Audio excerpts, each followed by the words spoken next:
सभी को नमस्कार।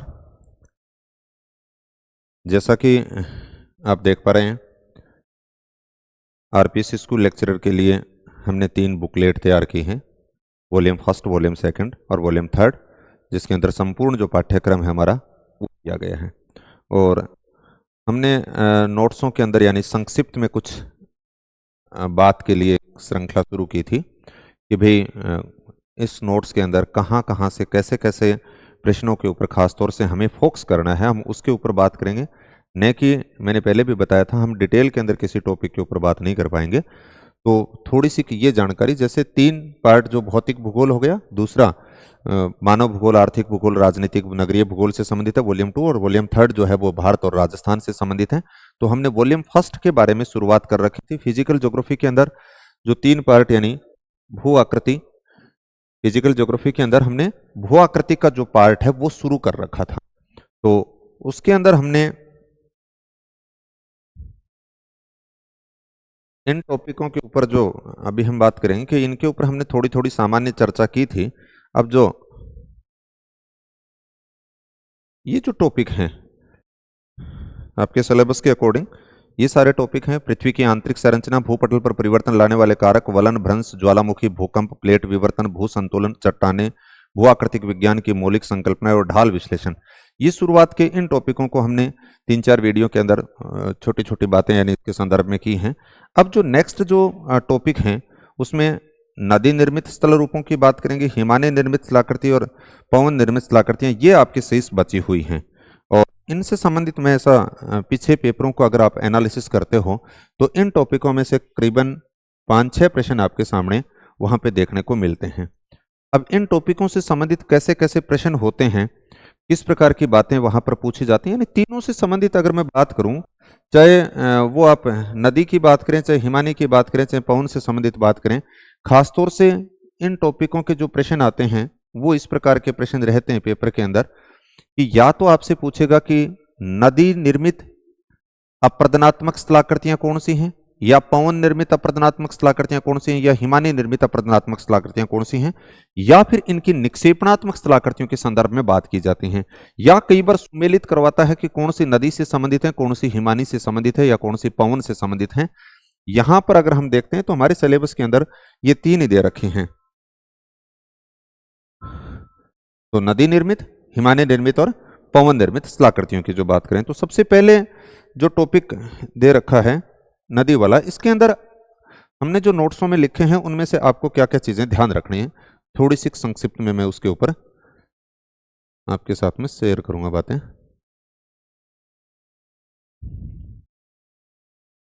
आप इन नोट्सों के साथ साथ में एनसीईआरटी और प्लस पुराने जो पेपर हैं उनको जरूर देखें, क्योंकि पुराने पेपर पढ़ने से ये रहता है कि दिमाग के अंदर भी हमारे कि कैसे कैसे प्रश्न किस प्रकार से पुटअप किए जाते हैं, तो एनालिसिस करने की जो क्षमता होती है वो हमारी बढ़ जाती है।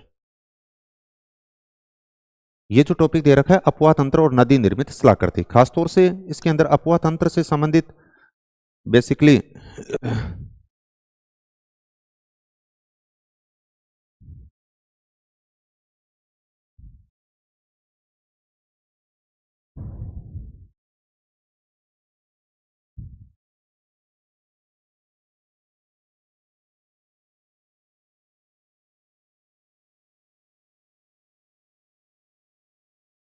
अध्ययन बिंदु जो हमने दिए हैं यहाँ पर, तो अपवाह तंत्र और अपवाह प्रतिरूप का सीधा कोई प्रश्न नहीं पूछा जाता है।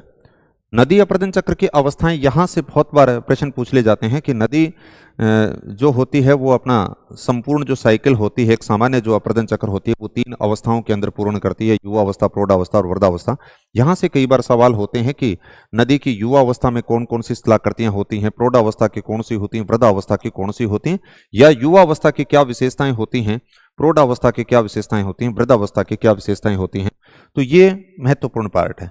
यहां से बार बार प्रश्न पूछ लिए जाते हैं कि नदी पुनर्यौवन, नदी नवोन्वेषण कह दीजिए, नदी पुनर्यौवन कह दीजिए, इससे संबंधित कि नदी पुनर्यौवन क्या होता है, या नदी पुनर्यौवन किस कंडीशन के अंदर होता है, या फिर नदी पुनर्यौवन के द्वारा निर्मित स्थलाकृतियां कौन कौन सी हैं। तो ये भी महत्वपूर्ण बिंदु है।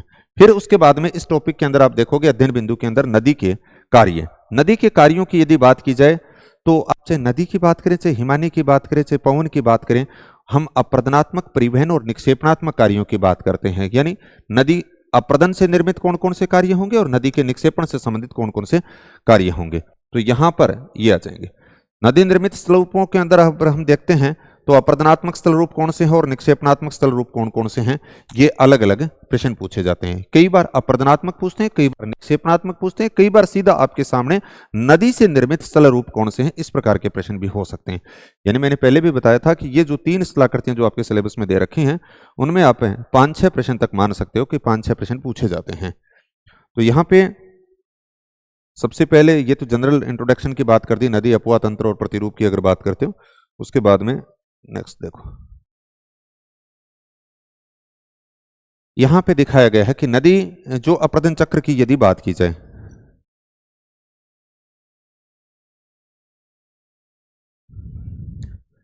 यह महत्वपूर्ण है।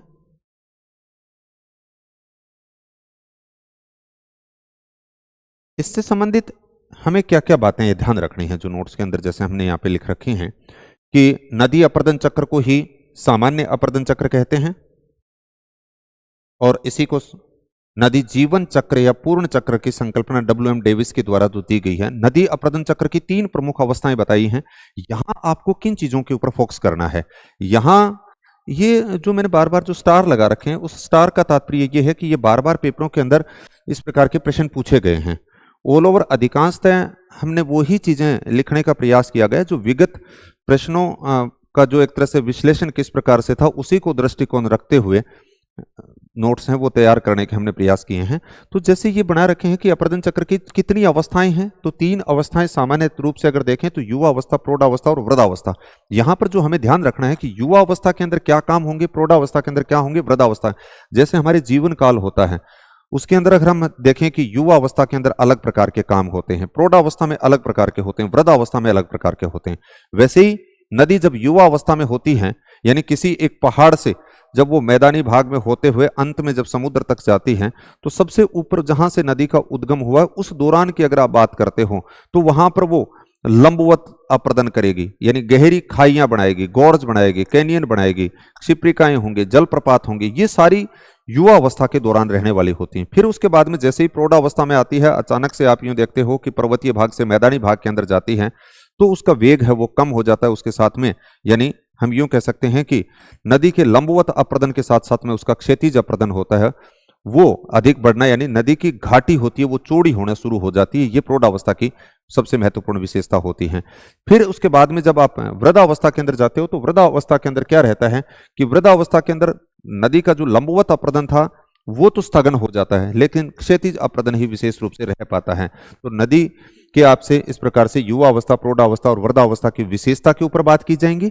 फिर यहां पे अगर आप देखोगे कि युवा अवस्था, प्रौढ़ावस्था और वृद्धावस्था के अंदर कौन कौन सी स्थलाकृतियां बनाती हैं, जो मैंने अलग से यहां पे मेंशन कर रखी है कि ये युवा अवस्था की विशेषताएं हैं और ये युवा अवस्था की प्रमुख स्थलाकृतियां हैं। कई बार हमारे सामने इस प्रकार के प्रश्न आते हैं कि आपके सामने इस प्रकार से दे दिया उसने कि वी आकार की घाटी की बात कर ली, फिर उसके बाद में यहां पर आप देखोगे कि उसने जलोढ़ पंख की बात कर ली और फिर दे दिया डेल्टा की बात कर ली, और अब हमसे इस प्रकार से कहता है कि नदी के जीवन चक्र के हिसाब से या युवा अवस्था, प्रौढ़ावस्था, वृद्धावस्था के हिसाब से व्यवस्थित कीजिए। तो ये वी आकार की घाटी या गोर्ज और कैनियन की बात करते हो तो ये तो आपकी आ गई युवा अवस्था की। जलोढ़ पंख की इनकी अगर हम बात करेंगे तो ये हमारी आ गई प्रौढ़ावस्था की। फिर उसके बाद में डेल्टा है वो सबसे अंतिम जो स्थलाकृति है उससे संबंधित।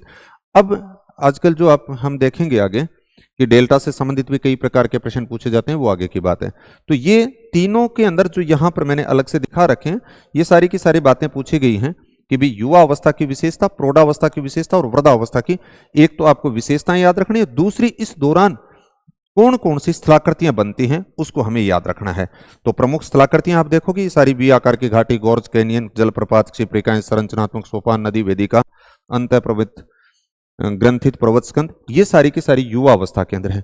युवा अवस्था का जो अंतिम परिचायक होता है एक तरह से वो होती हैं क्षिप्रिकाएं, यानी युवा अवस्था के अंत की जो उछल कूद करता हुआ जल, क्योंकि जलप्रपात में तो एकदम खड़े ढाल के सारे गिरता है, और जब उछलता कूदता हुआ इस प्रकार से जल आता है तो युवा अवस्था की अंतिम स्थिति का जो परिचायक में लिख दिया, जलप्रपात और क्षिप्रिकाएं युवा अवस्था के अंतिम परिचायक हैं। फिर उसके बाद में उसकी प्रौढ़ावस्था शुरुआत हो जाती है। तो इस प्रकार से यहाँ युवा अवस्था, प्रौढ़ावस्था और वृद्धावस्था के उदाहरण यहाँ पे लिखे गए, तो ये आपको याद रखने हैं।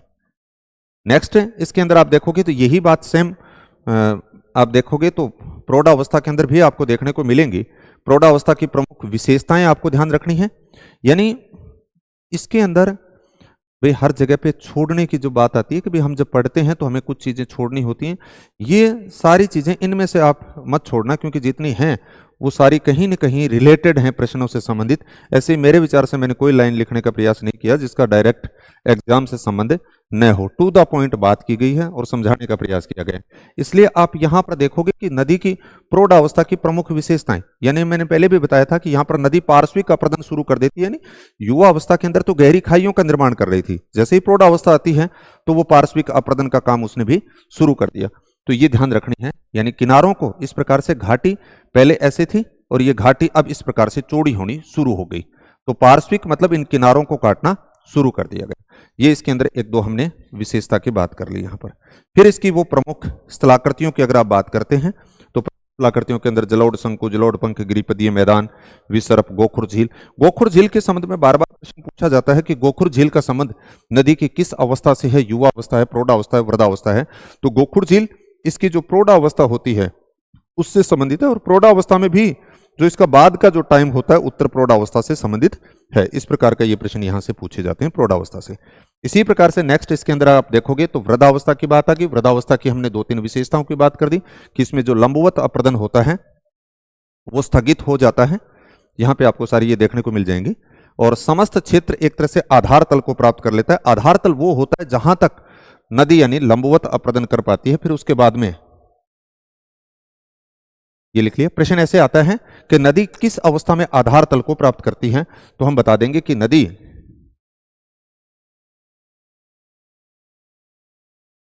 वृद्धावस्था के अंदर आधार तल को प्राप्त कर लेती है, लंबवत अप्रदन का स्थगन हो जाता है और क्षैतिज अप्रदन सर्वाधिक रहता है। यहां से एक प्रश्न मैंने ये लिखा है, ये भी कई बार पेपर के अंदर पूछा गया है।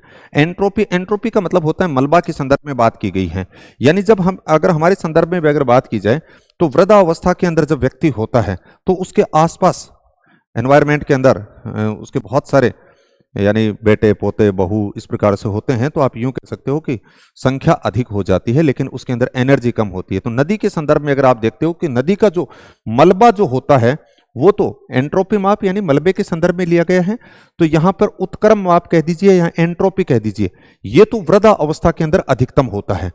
लेकिन ऊर्जा जो होती है वो बुढ़ापे के अंदर यानी नदी के अंदर, क्योंकि नदी का वेग जब मैदानी भाग से होते जब समुद्र के अंदर विलीन होती है उस दौरान अत्यंत यानी वेग मंद होता है, तो उसमें एनर्जी कम हो जाती है।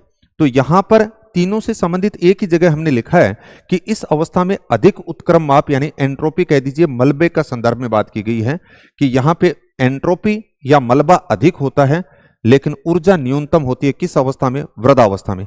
जबकि युवा अवस्था में जस्ट इसका उल्टा होगा, क्योंकि युवा अवस्था के अंदर आप देखोगे एंट्रोपी यानी मलबा तो कम होगा लेकिन ऊर्जा अधिकतम होगी। तो ये ध्यान रखने। और प्रमुख जो स्थलाकृतियां हैं जैसे बाढ़ का मैदान, गुम्फित नदी, पेनी प्लेन, संप्राय मैदान, मोनोड नॉक, डेल्टा। डेल्टा सबसे अंतिम स्थलाकृति है, तो ये वृद्धावस्था की कुछ स्थलाकृतियों की बात की गई है। तो ये तो हमने युवा अवस्था, प्रौढ़ावस्था, वृद्धावस्था के संदर्भ में कुछ बातें कर ली। अब जो अगर नेक्स्ट इस टॉपिक के अंदर हम देखते हैं कि कई बार क्या होता है कि नदी जब एक चक्र तो ये था कि इस पहाड़ से यहां से नदी जैसे इस जगह से शुरू हुई और अंत में जाकर के समुद्र के अंदर विलीन होती है। तो इस दौरान उसने युवा अवस्था को, प्रौढ़ावस्था को और वृद्धावस्था को पूरे करते हुए और अंत में एक संप्राय मैदान का निर्माण कर दिया। लेकिन कई बार कंडीशन ऐसी होती है कि उसका अप्रदन जो चक्र होता है उसमें व्यवधान आ जाता है। व्यवधान का मतलब होता है कि वो पुनः एक तरह से नवोन्वेषण हो सकता है या एक तरह से वृद्धावस्था की तरफ जा सकती है। जिस प्रकार से एक सामान्य व्यक्ति होता है, अगर वो युवा अवस्था के अंदर अगर बीमार होता है तो वो प्रौढ़ावस्था या वृद्धावस्था जैसा दिखाई देता है। और एक प्रौढ़ व्यक्ति भी अगर उसका खान पान, उसकी दिनचर्या अगर ठीक होती है तो वो युवा अवस्था जैसा दिख रहा है, या एक वृद्ध होता है वो प्रौढ़ जैसा ही दिख रहा है। तो इसी प्रकार से नदी का जो चक्र होता है उस सामान्य चक्र के अंदर कई बार ऐसी कंडीशन होती है कि वो जरूरी नहीं है कि युवा अवस्था, प्रौढ़ावस्था, वृद्धावस्था को प्राप्त करते हुए एक संप्राय मैदान के अंदर तब्दील होगा। उसके अंदर जो साइकिल होगा उसमें के अंदर कुछ डिस्टर्बेंस हो जाते हैं, उसी को हम बोलते हैं अप्रदन चक्र में व्यवधान।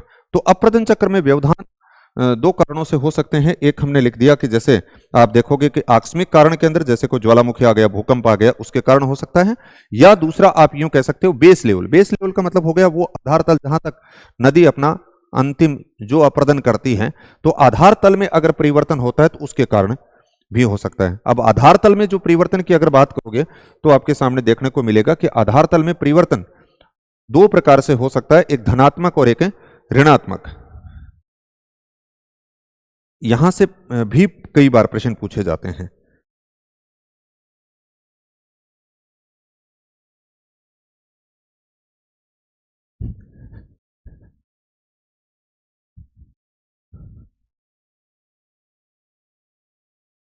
धनात्मक परिवर्तन जैसे शुरुआत के अंदर सी लेवल यहां तक था, सागर तल के अंदर यानी जो सागर के अंदर जो पानी था उसके अंदर अगर ऊपर उठ गया तो उसके कारण यानी जल का लेवल अगर इस जगह तक था, ऊपर उठ गया, तो नदी का जो वेग है वो उस कंडीशन में कम होता है। तो इस वाली बात को आप बोलते हो प्रश्न आता है कि धनात्मक परिवर्तन किस कंडीशन में होता है आधार तल में।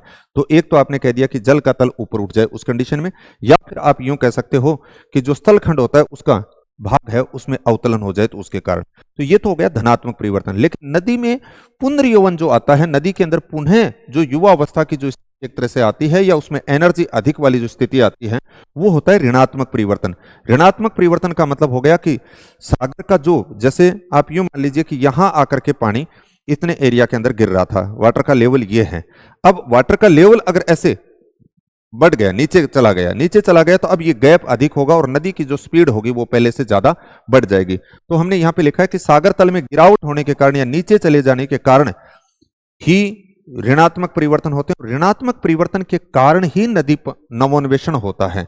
तो यहां पर यह ध्यान रखना है कि नदी नवोन्वेषण किसके कारण होता है। आगे यहां पे लिख दिया कि अपतन चक्र में बाधा को नवोन्वेषण कहते हैं,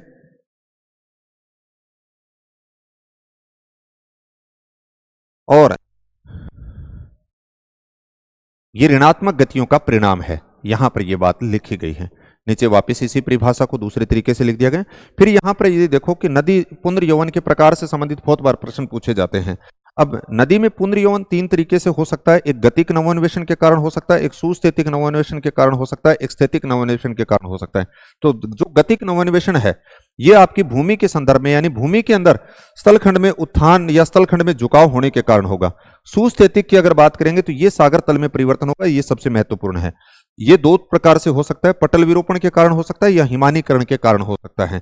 और स्थैतिक की बात करते हैं तो नदी स्वयं से संबंधित है कि नदी के अंदर अवसाद के भार में अगर कमी आ जाती है या नदी के अंदर जल की मात्रा बढ़ जाती है तो उस स्थिति के अंदर भी नदी के अंदर पुनर्यौवन हो सकता है। तो यहां से संबंधित भी प्रश्न पूछे जाते हैं कि नदी पुनर्यौवन के कौन कौन से प्रकार हैं, किससे संबंधित हैं।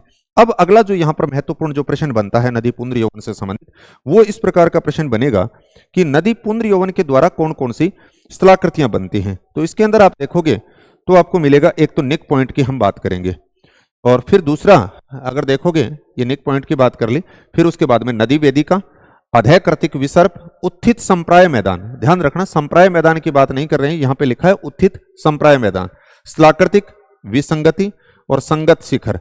तो ये जो पांच हमने नाम यहां पर लिखे हैं, पांच छह, ये बार बार इस प्रकार से पूछे जाते हैं कि नदी वेदिका, अधय कृतिक विसर्प, उत्थित संप्राय मैदान, निक पॉइंट, इनका संबंध किससे है। तो इनका संबंध हम यूं कहेंगे जब नदी के अंदर पुनर्यौवन की स्थिति आएगी तो होगा। तो यहां से बार बार एक सवाल पूछा जाता है, तो इससे संबंधित भी हम यहाँ पे इस पेज के अंदर ये बातें की गई हैं। फिर उसके बाद में नेक्स्ट जो देखेंगे, यहां से टॉपिक की बात कर रहे हैं कि नदी के कार्य तथा निर्मित स्थलाकृतियों की बात की जाए।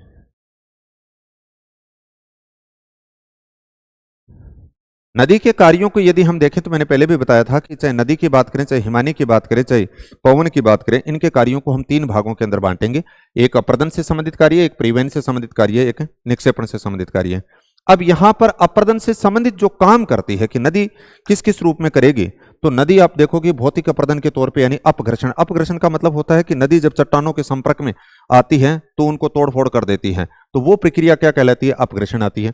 दूसरा अगर देखोगे तो आपके सामने यहां पर सन्निघर्षण का मतलब होता है जल के साथ में जो कंकड़ परस्पर बह रहे थे वो परस्पर टकरा करके छोटे अगर हो जाते हैं तो उसको हम बोलते हैं उस क्रिया को सन्निघर्षण।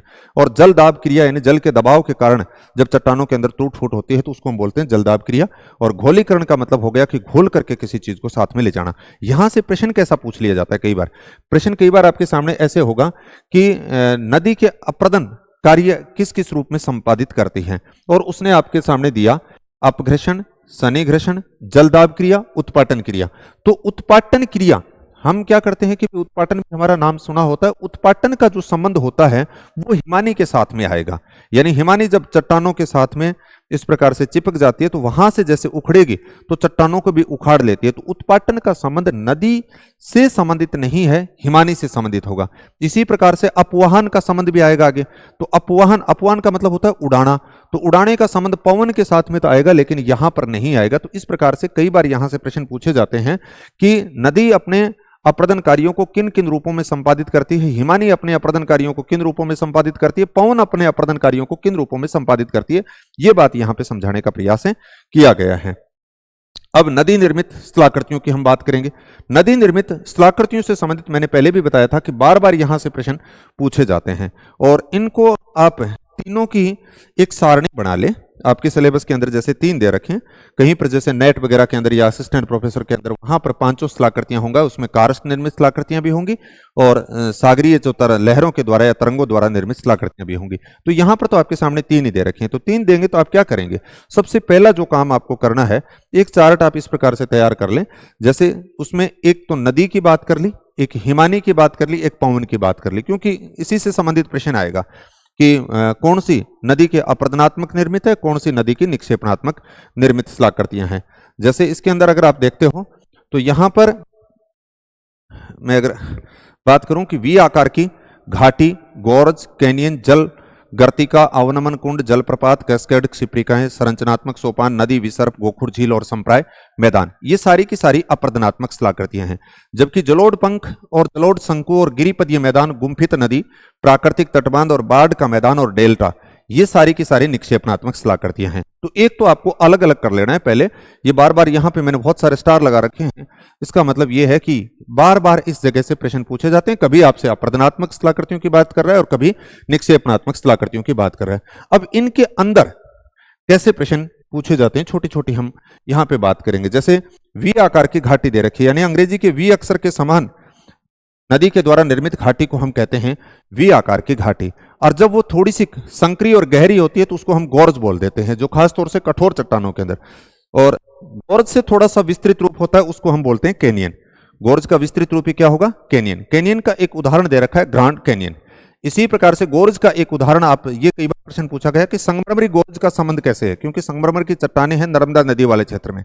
तो नर्मदा नदी के अंदर आप देखोगे तो वहां पर संगमरमरी गोर्ज देखने को मिलता है। हैगेनकल की बात करते हैं तो धर्मपुरी तमिलनाडु के अंदर यानी कावेरी नदी के ऊपर यह आपको गोर्ज देखने को मिलेगा, कावेरी नदी द्वारा निर्मित। फिर इसके बाद में अगर आप बात करें कैनियन की, बता दी मैंने, ग्रांड कैनियन विश्व प्रसिद्ध कैनियन है जो कोलोराडो नदी वाले, इसकी आप गहराई और लंबाई को भी याद रख लें। जल गर्तिका यानी जल इस प्रकार से जब प्रवाहित हो रहा है तो सतह के ऊपर छोटे छोटे इस प्रकार से गड्ढे बन जाते हैं, तो उसको हम बोलते हैं जल गर्तिका, जो खासतौर से अपघर्षण की क्रिया के द्वारा निर्मित होते हैं। जब थोड़ा सा गड्ढा बड़ा हो जाता है तो एक तरह से कुंड जैसा होता है, उसको हम बोलते हैं अवनमन कुंड। फिर उसके बाद में नेक्स्ट जो यहां पर बात की गई है,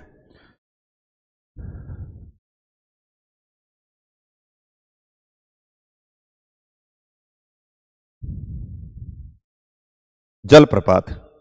जलप्रपात यानी जब नदी का जल इस प्रकार से खड़े स्वरूप के अंदर गिरता है तो उसको हम बोलते हैं जलप्रपात या वाटरफॉल। और जहां पर जलप्रपात के सहारे यानी पानी नीचे गिरता है तो गड्ढा सा बन जाता है, उसको हम बोलते हैं अवनति कुंड के नाम से। अब इस जलप्रपात से संबंधित पिछले पेपरों के अंदर आप देखोगे तो कई अलग अलग प्रकार के प्रश्न पूछे जाते हैं, वो थोड़ा सा जरूर ध्यान रख लेना, क्योंकि जलप्रपात और डेल्टा के ऊपर यानी आगे डेप्थ में जाकर के कई सवाल पूछे जा रहे हैं। अब इसमें अलग अलग जगह के अंदर यानी विश्व के, यहां पे मैंने जो दिखा रखे हैं इनको एक बार पढ़ लेना, अच्छे से याद ही कर लेना चाहिए। विश्व के प्रमुख जलप्रपात जैसे दिखा रखे हैं, तो कौन सा जलप्रपात कहां कहां पे, वर्मिलियन, रिबन्स की बात करेंगे, नियाग्रा की बात करते हैं, एंजल की बात करते हैं, लिविंगस्टोन की बात करो, जोग की आ गया, छाया भगवती, धुआंधार जलप्रपात, और विक्टोरिया जलप्रपात आ जाएगी, टुगोला आ जाएगी, पाउलो अफोंसे आ जाएगी। ये जलप्रपात सारे जो 8-10 मैंने यहाँ पे लिख रखे हैं, बार बार पेपरों में पूछे जाते हैं। इनको आपको देखना है कि कौन सा किस नदी से संबंधित है या किस एरिया से संबंधित है। तो एक तो ये महत्वपूर्ण पार्ट हो गया जलप्रपात से संबंधित। दूसरा, यहां पर नोट लगा करके नीचे लिखा है, ये आपसे इस प्रकार के प्रश्न पूछे जा सकते हैं कि विक्टोरिया जो जलप्रपात है वो भ्रंश से संबंधित है, लिविंगस्टोन जो कि अगर बात करते हो तो वो पठारी का उदाहरण है, और छाया भगवती की बात करेंगे वो सोपानी का उदाहरण है, और धुआंधार की बात करते हो तो वो निक पॉइंट का उदाहरण है। तो ऐसे भी आपसे सुमेलित करवाए जा सकते हैं या एक एक को पूछे जा सकते हैं। तो ये तो जलप्रपात से संबंधित हो सकता है। फिर उसके बाद में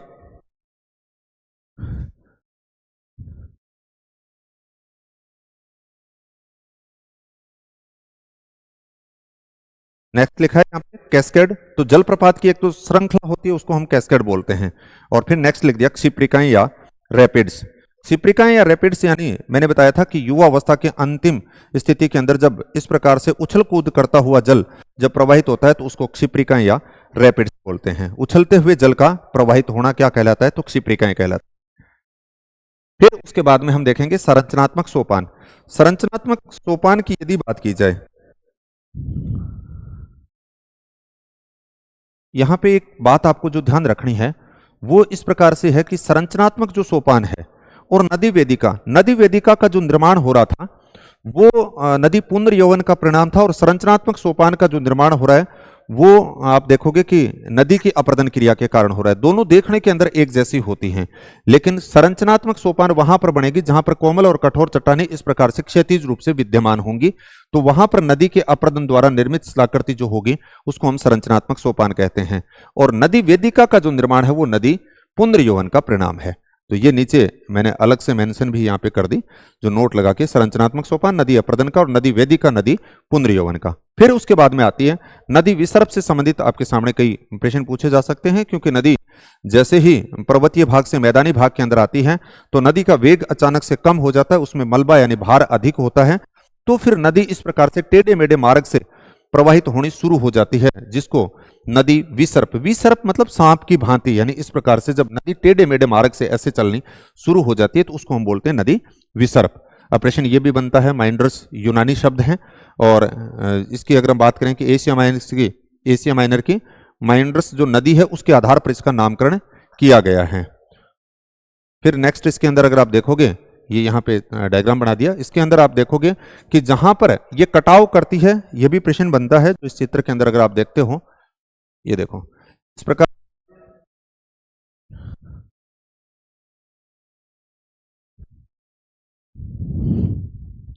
नदी जहां पर जाकर के सीधे ऐसे टकराती है, इस ढाल को बोलते हैं क्लिप ढाल, जो कटाव वाला हिस्सा होता है। और जहां पर मलबा इकट्ठा हो रहा है उसको बोलते हैं स्कंद ढाल। तो निक्षेप वाला जो हिस्सा है उसको बोलेंगे स्कंद ढाल, और जहां पर नदी कटाव करेगी उसको बोलते हैं क्लिप ढाल।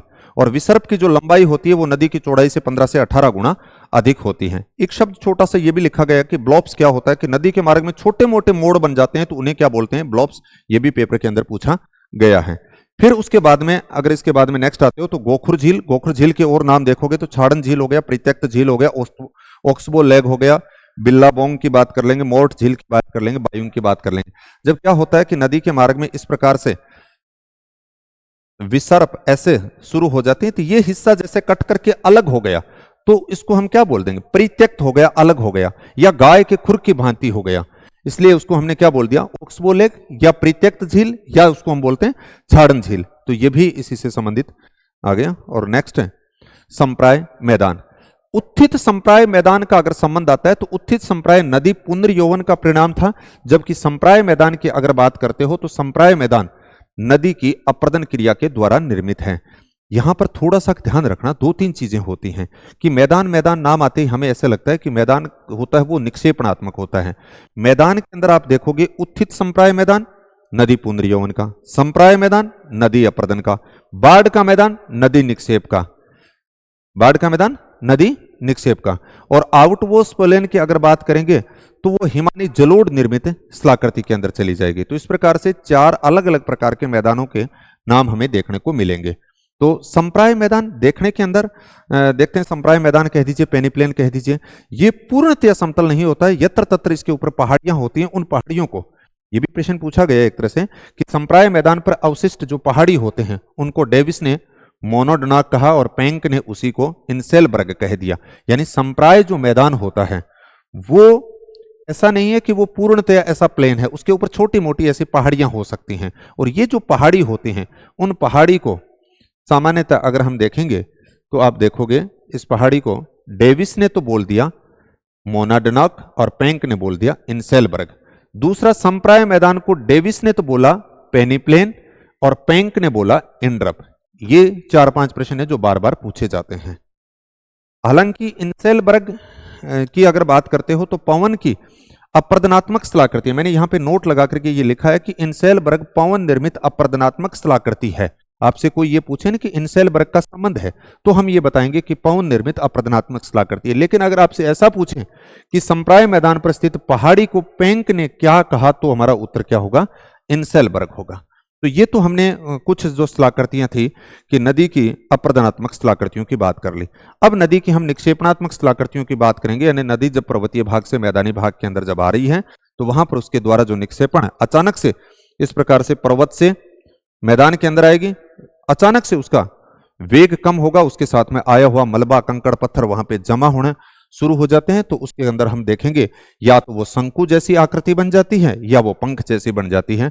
तो जलोढ़, शंकु और जलोढ़ पंख की बात कर लेंगे। जलोढ़, शंकु और जलोढ़ पंख के अंदर क्या होता है कि जब पानी, जब ढाल खड़ा होता है, मलबा अधिक होता है, तो एक तरह से सीधा इस प्रकार से वहीं उस ढाल के सहारे जमा हो जाता है, जिसको हम शंकु जैसी आकृति बनती है।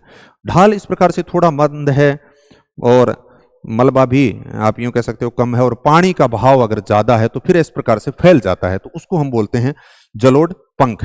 जब कई पंख इस प्रकार से एक साथ में मिल जाते हैं तो ये आपका पर्वत है, पर्वत के पैरों के पास में होने के कारण हम कह देंगे गिरिपदीय मैदान। तो 3 नाम आप एक साथ में याद रख सकते हो, जलोढ़ शंकु, जलोढ़ पंख और गिरिपदीय मैदान।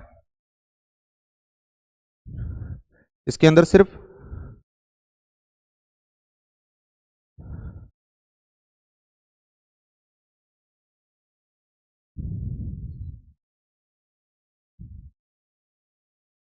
ये देखो नीचे मैंने अलग से मेंशन कर दिया थोड़ा सा का याद रखने के हिसाब से कि भाई दोनों के अंदर क्या फर्क होता है। जलोढ़ पंख और जलोढ़ शंकु की अगर बात करेंगे कि अगर ढाल ज्यादा हो, ढाल ज्यादा हो और मलबा भी ज्यादा हो तो उस कंडीशन के अंदर तो बनेगा जलोढ़ शंकु। ढाल कम है, मलबा भी कम है, लेकिन पानी ज्यादा है तो उसको आगे तक बहा देगा और इस प्रकार से जैसे पंख जैसी आकृति बन जाएगी, तो उसको हम बोलेंगे जलोढ़ पंख। और जब कई जलोढ़ पंख इस प्रकार से अगर मिल जाते हैं तो फिर वहां पे बनेगा गिरिपदीय मैदान। तो ये 3 तो इसकी हमने बात कर ली। नेक्स्ट अगर आप यहां पे देखोगे गुम्फित नदी, गुम्फित नदी की यदि बात की जाए तो नदी के मार्ग के अंदर किसी प्रकार से अब जब अवरोध आते हैं तो उनके बीच में इस प्रकार से नदी का जो जल होता है वो अलग अलग शाखाओं से ऐसे बंट करके अलग यानी गुम्फित, गुम जैसा हो गया और फिर जैसे ही वापस बाहर आकर के एक शाखा के रूप में चलता है। तो ये आपके सामने आ गई गुम्फित नदी। फिर उसके बाद में प्राकृतिक तटबंध की बात आती है। प्राकृतिक तटबंध से संबंधित कैसे प्रश्न पूछे जाते हैं कि नदी जैसे इस प्रकार से बह रही है, नदी के दोनों किनारों के सहारे इस प्रकार से कंकड़, मिट्टी, पत्थर यानी जमा होने के कारण तट जैसी आकृति बन जाती है। एक तो होता है कृत्रिम तटबंध, बंद मतलब बंदा लगाना होता है, और जब वो प्रकृति ने स्वयं ने लगा दिया तो उसको हमने क्या बोल दिया, प्राकृतिक तटबंध। यानी नदी के दोनों किनारों के ऊपर इस प्रकार से मिट्टी, कंकड़, पत्थर अगर जमा हो जाते हैं तो उसको हम बोलते हैं प्राकृतिक तटबंध। अब ये प्राकृतिक जो तटबंध होते हैं एक तरह से उनको हम परिवहन के तौर पे काम में ले सकते हैं, या फिर वहां पे आप मानव जो बस्तियां बसाने के लिए काम में कह सकते हो। तो ये प्राकृतिक तटबंध हवांगो नदी के सबसे ज्यादा विकसित हैं। मानव बस्तियों के तौर पे काम में ले जा सकते हैं, खेती की जा सकती है या परिवहन की जा सकती है, बाढ़ की रोकथाम के लिए आपने नहर के दोनों ओर कृत्रिम रूप में जहां आपने पटड़ो बनाएड़ो हुए नहीं, नहर के दोनों ओर आवागमन के लिए, उसी प्रकार से नदी स्वयं ही अपने दोनों किनारों के ऊपर इस प्रकार से प्राकृतिक तटबंध का निर्माण कर लेती है, तो उसको हम बोलते हैं प्राकृतिक तटबंध। और जब प्राकृतिक तटबंध आपने देखा कि ये नदी बह रही है, यहां पर भी बन गया, यहां पर भी बन गया, कई के बार नदी के अंदर जल की मात्रा अधिक होने के कारण उन प्राकृतिक तटबंधों को तोड़ करके दोनों ओर पानी फैला देती है, और उससे जो मैदान का निर्माण उसको हम बोलते हैं बाढ़ का मैदान। तो अगला जो है वो हमारा आ गया बाढ़ का मैदान। फिर उसके बाद में नेक्स्ट जो सबसे महत्वपूर्ण यहां पर जो प्रश्न आता है वो डेल्टा से संबंधित है। डेल्टा से संबंधित आजकल अलग अलग प्रकार के प्रश्न पूछे जाते हैं।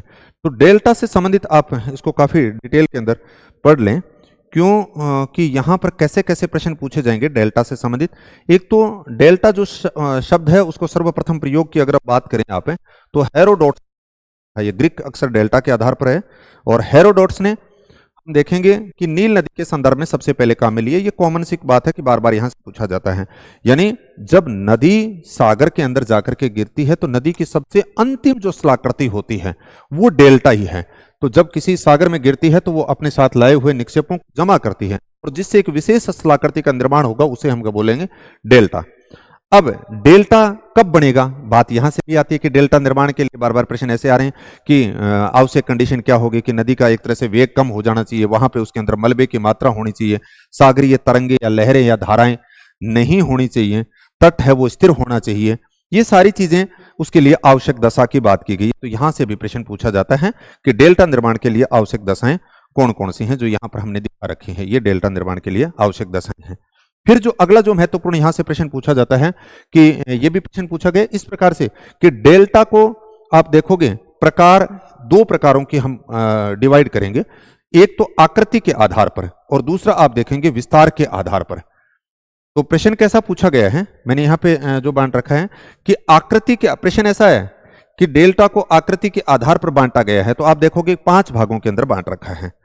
5 कौन कौन से भाग हो गए, जैसे चापाकार, पंजाकार, ज्वार, नदमुख, पाली युक्त या क्षीणाकार डेल्टा, यानी आकृति कैसी है उनकी, चाप के जैसी है, पंजे जैसी है, तो उसके आधार पर तो हमने बांटा 5 भागों के अंदर। और विस्तार के आधार पर अगर आप देखोगे तो 2 भागों में बांटा गया, एक वर्धमान डेल्टा और एक अवरोधित डेल्टा। प्रश्न ऐसे आया, विस्तार के आधार पर डेल्टा के प्रकार हैं, आकृति के आधार पर डेल्टा के प्रकार हैं। तो ये स्टार जो लगा रखा है इस प्रकार से डेल्टा के प्रकार को 2 भागों में इन्होंने बांट रखा है। नेक्स्ट, अगर अब हमसे इस प्रकार से जो यहां से महत्वपूर्ण जो प्रश्न पूछा जाता है ना, वो एग्जाम्पल आते हैं कि चापाकार डेल्टा का उदाहरण कौन सा है, पंजाकार डेल्टा का उदाहरण कौन सा है, ज्वार नदमुख डेल्टा का उदाहरण कौन सा है। या तो आपके सामने किसी एक नदी का नाम देकर के वो पूछ लेंगे या फिर उनको सुमेलित करवाते हैं। तो ये सबसे महत्वपूर्ण पार्ट है एक तरह से अब जो पेपरों के अंदर पूछा जा रहा है। यहां पे जब आप देखोगे चापाकार डेल्टा होता है, जो चाप के आकृति जैसा डेल्टा हो गया, किन किन नदियों का है, तो यहां पे हमने एक सूत्र लिखा है, वो रहा नीला ब्रह्मा सिंधु गंगा में। इसका मतलब वोल्गा, राइन, नील, ब्रह्मपुत्र, सिंधु, गंगा, ये सारे के सारे चापाकार डेल्टा के उदाहरण हैं। इनमें से अगर सर्वोत्तम की बात करते हो तो नील नदी का जो डेल्टा है वो चापाकार डेल्टा का सर्वोत्तम उदाहरण है। फिर उसके बाद में नेक्स्ट अगर हम देखेंगे दूसरा, यानी पंजाकार डेल्टा या अंगुल्याकार डेल्टा, पंजे जैसी आकृति, अंगुली जैसी आकृति, अत्यंत महीन कण होने के कारण अगर पानी की इस प्रकार से धाराओं के रूप में जैसे पंजे जैसा, ये बार बार एग्जाम्पल पूछा जाता है कि ये किन नदियों का है। तो यहां पे हमने एक सूत्र लिखा है कि मोसी मोसी पंजा लड़ाव है। मोसी मोसी पंजा लड़ाव, इसका मतलब मिसिसिपी, मिसौरी और जो है वो आपका पंजाकार डेल्टा का उदाहरण है। तो ये बार बार पूछा जाता है। तीसरा, ज्वार नदमुख है डेल्टा, यानी जहां पर नदियां आप यूं कह सकते हैं अगर जल भर तो उस दौरान डेल्टा का निर्माण होता है, उसको हम जलमग्न मुहाने पर निर्मित डेल्टा को ज्वार नदमुख। इसके भी बार बार प्रश्न पूछे जाते हैं कि निम्नलिखित में से कौन सा ज्वार नदमुख डेल्टा का उदाहरण है या नहीं है। जैसे ऐसे दिया कि ओब नदी की बात कर दी, ताप्ती नदी की बात कर दी, एल्ब की बात कर दी, गंगा की बात कर दी। तो अभी हम देख के आए थे कि गंगा नदी का जो डेल्टा था वो एक चापाकार का था। यहां पे हम देख रहे हैं कि ये जो डेल्टा है वो किसके उदाहरण है, ज्वार नदमुख डेल्टा के हैं। यहां पे मैंने एक सूत्र लिखा है, ओए सीता नए आओ बीएड में ज्वार काटनी पड़ेगी, यानी इस प्रकार से याद रह जाएगा। तो यहां पे ओ का मतलब हो गया ओब, ए का मतलब हो गया एल्ब, सी का मतलब हो गया सीन, ता का मतलब हो गया ताप्ती, नए का मतलब हो गया नर्मदा और ओ का मतलब हो गया,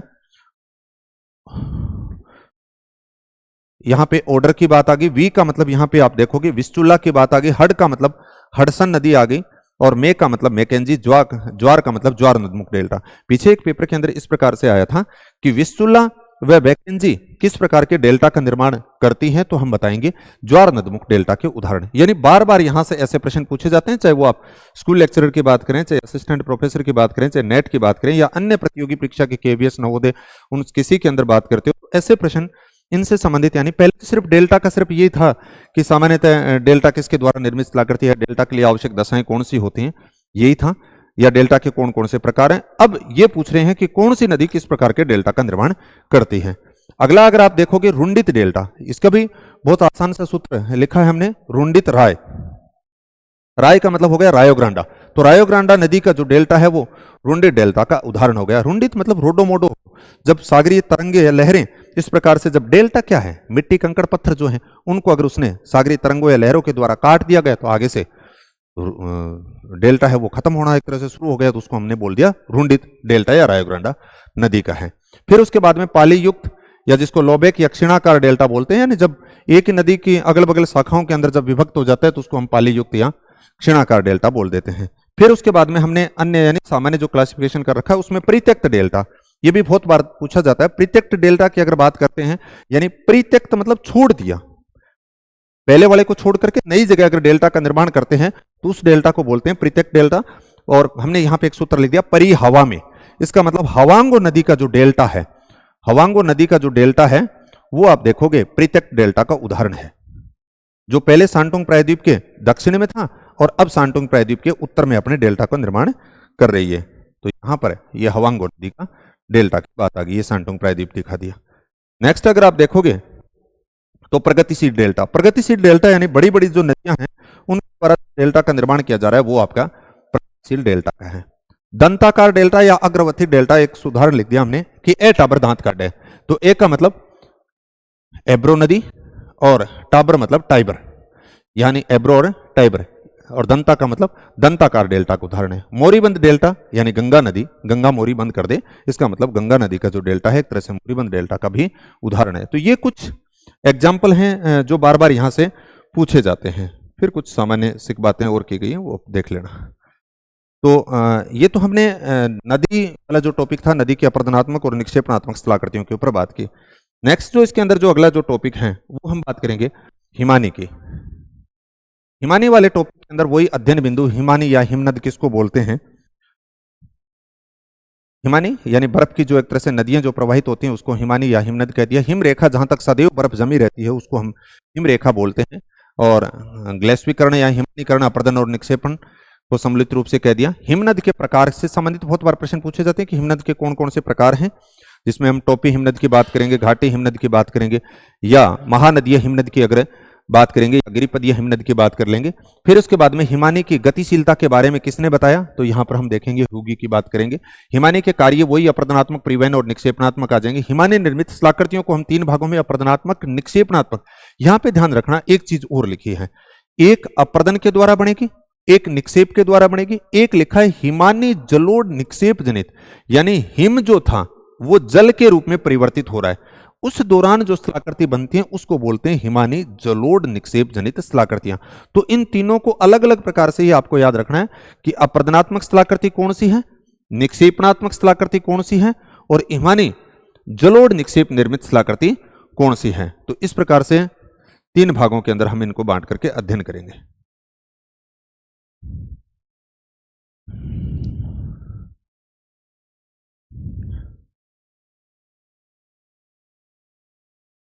यहां से यह भी ध्यान रखना है कि जो पर्टिकुलर आपके सामने हो सकता है कि आलमेन जो है उसने आकृति के आधार पर अगर आप देखोगे तो हिमनद के तीन प्रकार बताए, महाद्वीपीय हिमनद, घाटी हिमनद और गिरिपदीय हिमनद। और सामान्य अगर वर्गीकरण करते थे उसमें एक चौथा और जुड़ जाएगा जिसके अंदर हम घाटी हिमनद की बात करेंगे, टोपी हिमनद की बात करेंगे। ये दिखा रखें, टोपी हिमनद, घाटी और गिरिपदीय और महाद्वीपीय हिमनद। तो टोपी का मतलब पहाड़ के जब शीर्ष के ऊपर जब हिमनद होती है तो उसको हम टोपी हिमनद बोलते हैं, और जब इसी प्रकार से ढाल के सहारे या घाटी के सहारे या जब प्रवाहित होती है तो उसको घाटी या पर्वतीय हिमनद बोलते हैं, और जब किसी पहाड़ की तली के पास में आकर के यानी उसको हम बोलते हैं गिरिपदीय मैदान, और किसी प्लेन एरिया के ऊपर आप यूं कह सकते हो महाद्वीपीय भाग के ऊपर अगर बर्फ जमी हुई होती है तो उसको हम बोल देंगे महाद्वीपीय हिमनद। ये आएंगे। तो यहां पर ये बार बार प्रश्न पूछा जाता है कि अल्पाइन जो क्षेत्र के अंदर अगर हम बात करें तो किस प्रकार के उदाहरण, यानी पर्वतीय हिमनद के। इसी प्रकार से मेलास्पाइन, ये बहुत बार पूछा जाता है कि मेलास्पाइन जो हिमनद है वो कैसा उदाहरण है, तो गिरिपदीय हिमनद का उदाहरण है। फिर हिमानी की गतिशीलता के ऊपर अगर बात करें तो हिमानी की गतिशीलता के बारे में किसने बताया, तो यहां पर आप देखोगे दो प्रश्न बनते हैं। सर्वप्रथम बताया हुगी ने, किसने बताया, हुगी ने, और बाद में अगासिज ने। तो यहां पे हमने एक सूत्र लिखा है कि जो हिमानी है वो चालती होगी, होगी का मतलब है से होगी, और गी का मतलब अगासिज, अगासिज की बात कर लेंगे, तो ये ध्यान रह जाएगा। अब नेक्स्ट जो इसके अंदर बात करेंगे, हिमानी की अप्रदनात्मक और निक्षेपणात्मक कार्य। तो हिमानी अपग्रसन के रूप में भी काम करती है। यहां पर अपग्रेशन की पहले भी हम बात करके आए थे। फिर उत्पाटन, उत्पाटन का मतलब होता है जिस प्रकार से हम जो एक तरह से फेविक्विक आती है उसको अगर आपने कभी देखा होगा कि वो अगर हमारे हाथ के इस प्रकार से अगर चिपक जाए तो उसको अगर हम उखाड़ने की कोशिश कर देंगे तो हमारी जो चमड़ी होती है वो एक तरह से उखड़ जाती है। इसी प्रकार से बर्फ जब चट्टानों के संपर्क में आती है तो ऐसे चिपक जाती है और वहां से जब वो हटती है तो चट्टान को भी साथ में उखाड़ लेती है। उस प्रक्रिया को बोलते हैं उत्पाटन। सन्निघर्षण, सन्निघर्षण का मतलब हो गया कि पहले भी हम बात कर रहे थे, छोटे छोटे यानी चट्टानों के जो टुकड़े होते हैं वो खुद यानी अलग अलग यानी परस्पर टकरा करके अलग हो जाते हैं, उसको हम बोलते हैं सन्निघर्षण। तो यहाँ पे अपघर्षण, उत्पाटन और सन्निघर्षण की बात इसके साथ में आएगी। हिमानी अपने अप्रदन के, प्रश्न ऐसा हो सकता है हिमानी अपने अप्रदन के कार्यों को किस किस रूप में, तो अपघर्षण, उत्पाटन और सन्निघर्षण के रूप में करती है। फिर हिमानी निर्मित स्थलाकृतियों की अगर बात करें तो यहां पर आप देखोगे वही 3 भागों के अंदर हमने बांट रखा है और यहां से बार बार प्रश्न आते हैं।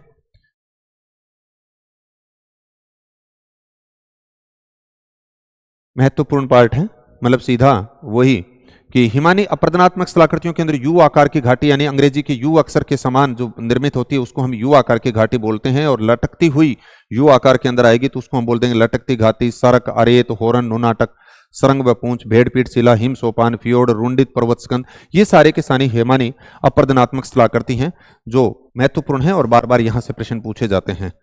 फिर इसी प्रकार से हिमानी निक्षेप जनित जो स्थलाकृतियों की अगर बात करें तो इसके अंदर हम 2 स्थलाकृतियों की बात करेंगे, एक हिमोड की बात आती है, एक ड्रमलिन की बात आती है। जब हिमोड के अंदर जब आप पढ़ते हो तो आपके सामने ऐसे आएंगे पार्श्विक हिमोड, तलस्थ हिमोड, अंतस्थ हिमोड। तो वो हिमोड के प्रकार हैं, वो किसके हैं, हिमोड के प्रकार के बारे में बात करेंगे। लेकिन निक्षेप जनित स्थलाकृतियों के अंदर आपके सामने 2 नाम आएंगे, एक हिमोड की बात करेंगे, एक ड्रमलिन की बात आएंगे। ये जो निक्षेप वाली जो आप यहां पर बात कर रहे हो वो हिमानी निक्षेप नहीं है, हिमानी के साथ साथ में जलोढ़ भी शब्द लिखा है। तो हिमानी जलोढ़ निक्षेप जनित स्थलाकृतियों की बात करेंगे तो एस्कर की बात आती है, केम की बात आती है, केटल की बात आती है, हमक की बात आती है, आउटवर्स प्लेन की बात आती है। एस्कर एक तरह से आप यूं कह सकते हो जैसे प्राकृतिक तटबंध नदी बनाती है उसी प्रकार से एक लंबी संकरी यानी कटक सदृश आकृति बनती है, उसको एस्कर बोलते हैं। इनमें सबसे हिमानी जलोढ़ निक्षेप स्थलाकृतियों के अंदर सबसे महत्वपूर्ण भी है एस्कर। केम एक तरह से आप यूं कह सकते हो टीले नुमा आकृति होती है, केटल आप यूं कह सकते हो गर्त नुमा ऐसी आकृति होती है। हमक का मतलब आप यूं कह सकते हो ये जो गर्त नुमा जो आकृति होती है उसमें इस प्रकार से छोटे छोटे जब टीले बन जाते हैं तो उस स्थलाकृति को हमक बोलते हैं। और आउटवर्स प्लेन, मैंने ये कहा था ना, हिम नदियां अवक्षेप मैदान बोलते हैं या आउटवर्स प्लेन। हमने 4 मैदान का जिक्र कर लिया, एक मैदान किया उत्थित संप्राय मैदान, ऐसे लिखा था उत्थित संप्राय। उत्थित जो संप्राय मैदान था उस संप्राय मैदान का हमने जिक्र किया था कि वो नदी पुंद्र यौवन से संबंधित था, नदी पुंद्र यौवन। और इसी प्रकार से आपने सीधे संप्राय मैदान की बात की तो हमने बता दिया कि उसका था नदी अप्रदन से संबंधित। और बाढ़ के मैदान की बात की तो हमने बता दिया बाढ़ का मैदान वो आ जाएगा नदी निक्षेप से निर्मित। और चौथा हमने यहां पे लिख दिया आउटवर्स प्लेन या हिमानी अवक्षेप मैदान, तो ये हो गया हिमानी जलोढ़ निक्षेप जनित मैदान। तो ये 4 मैदानों से संबंधित बार बार प्रश्न पूछ लिए जाते हैं और मैदान आते ही हम सीधे ही नदी से संबंधित ही मानते हैं सबको। तो ये तो यहाँ की बात हो गई। अब थोड़ी सी बात इसके ऊपर और कैसे प्रश्न पूछे जाते हैं उसके ऊपर हम बात करेंगे। यहाँ अगर आप देखते हो ना तो आजकल सड़क से संबंधित बेहद प्रश्न पूछे जाते हैं, सड़क के छोटे छोटे नाम हैं उनसे संबंधित पूछ लिए जाते हैं और भेड़पीठ शिला और रॉसमुटेन से संबंधित भी कई बार प्रश्न होते हैं, यू आकार की घाटी से संबंधित भी होते हैं। अब देखो हिमानी के अप्रदनात्मक अग्रस्थल रूपों की अगर मैं बात करूं तो यहां पे आप देखोगे कि सबसे पहले देखो यू आकार की घाटी, यू आकार की घाटी से संबंधित मैंने यहां पे बाकी तो ऐसा तो लिखा नहीं कि अंग्रेजी के यू अक्षर के समान, क्योंकि आपको दिख रहा है कि अंग्रेजी के यू अक्षर के समान निर्मित घाटी। अब इस घाटी से संबंधित आपके सामने 2 प्रश्न यहां पे ऐसे आ गया कि भाई इसका निर्माण किसके कारण होता है, तो अपघर्षण और उत्पाटन की क्रिया के द्वारा होता है। अगला जो यहाँ इस चित्र को आप देखोगे तो यहाँ आपके सामने ऐसी विशेषता आती है कि इसके जो किनारे होते हैं वो इस प्रकार से सीधे और खड़े ढाल वाले होते हैं। जब इस यू आकार की घाटी के सामान्यतः यू आकार की घाटी का निर्माण हिमानी वहां पर करेगी जहां पे पहले नदी के द्वारा वी आकार की घाटी का निर्माण किया गया था, उसी को काट छांट करके यू आकार की घाटी के अंदर तब्दील कर देगी। तो यू आकार की घाटी की तली में जब जल भर जाता है तो उसको हम बोलते हैं रिबन लेक। बार बार प्रश्न आता है, यहां पर भी आपके सामने टोरन झील की बात आएगी, रिबन लेक की बात आएगी, पैटरनोस्टर झील की बात आएगी, कई झीलों का हम जिक्र करेंगे। तो रिबन लेक कहां पे होती है? तो यू आकार की जो तली होती है, घाटी की जो तली होती है, उसमें जब जल भर जाता है तो उसको हम बोलते हैं रिबन लेक। यहाँ पे 2-3 एग्जाम्पल दिए गए हैं, येमेसाइट घाटी का, रेडिन घाटी का और लोटरब्रुनेन घाटी कहां कहां से संबंधित हैं, तो उनको भी आपको याद रख लेना है। और फिर उसके बाद में लटकती घाटी। लटकती घाटी का मतलब हो गया कि इस प्रकार से आप देखोगे कि ये यू आकार की जो घाटी बनी हुई थी, इस साइड से एक सहायक हिमनद जो आ रहा है और वो यहां पर जब ऐसे इस घाटी के अंदर ऐसे गिरेगा तो वो ऐसे ऊपर से ऐसे लग रहा है जैसे लटकता हुआ प्रतीत होगा, तो उसको हम बोलते हैं लटकती घाटी, या उसको प्रपाती घाटी या बहिर्लंबी घाटी या निलंबी घाटी कहते हैं। तो इसका निर्माण भी हिमानी के द्वारा होगा। यू आकार की मुख्य घाटी में जब उसकी सहायक घाटी है तो वहां पर वो लटकती हुई प्रतीत होती है। आपके सामने प्रश्न ऐसा आता है कि लटकती घाटी का संबंध कैसे है, तो हम बता देंगे कि हिमानी अपर्दन से संबंधित है, सर्क या हिमगह्वर से संबंधित। यहां से बार बार प्रश्न पूछे जाते हैं, इसको थोड़ा सा डिटेल में ध्यान रख लेना आप। यहां मैंने कई बातें बताने का प्रयास किया है। सर्क कह दीजिए, हिमगह्वर कह दीजिए, यानी आप यूं कह सकते हो आरामदायक कृषि सदृश। जैसे एक ये पहाड़ होता है, उसको इस प्रकार से एक ऐसे कटोरी सदृश से आकृति बन सकती है, या आराम चेयर नुमा अगर कृषि जैसी अगर आकृति जो बनती है उसको हम बोलते हैं सरक। ये रहा इस प्रकार से ऐसे ऐसे। तो अब सरक के अंदर आप देखोगे कि ये खासतौर से पर्वतों के शीर्ष भाग में देखने को मिलता है। ये बन जाए, इसका मुख्यतः जो निर्माण होता है वो अपग्रेशन की क्रिया के द्वारा होता है। ये आकृति जो होती है वो देखने के अंदर मैंने यहाँ पे कई नाम लिखे हैं, कटोरा सदृश, आरामदायक कुर्सी सदृश, अर्धवर्ताकार, रंगमच आकृति जैसे ये हमें दिखाई देता है। तो ये सारे इसके एक तरह से आकृति कैसी दिखेगी वो हो गया। फिर इसके अंदर आप देखते हो कि इसके ऊपरी भाग के अंदर एक ऐसे खांच सदृश से आकृति दिखाई देती है जिसको आप बोलते हो ब्रग्सरुंड, यानी सड़क के ऊपरी भाग में एक गर्त बन जाता है, उसको हम क्या बोलते हैं? ब्रग्सरुंड। इसी प्रकार से टोरन झील या सरक झील, जैसे अभी हम बात कर रहे थे कि यू आकार की घाटी के अंदर जल भरने के कारण रिबन लेक का निर्माण होता है, उसी प्रकार से सरक की तली के अंदर जब जल भर जाता है तो उसको आप बोलते हो टोरन झील या सरक झील। फिर उसके बाद में हम देखेंगे कि सड़क के उत्पत्ति से संबंधित सिद्धांतों से संबंधित बार बार प्रश्न आजकल पूछे जा रहे हैं। तो यहां पे मैंने 4 सिद्धांत लिखे हैं और एक सूत्र लिखा है छोटा सा, उससे आपका काम चल जाएगा।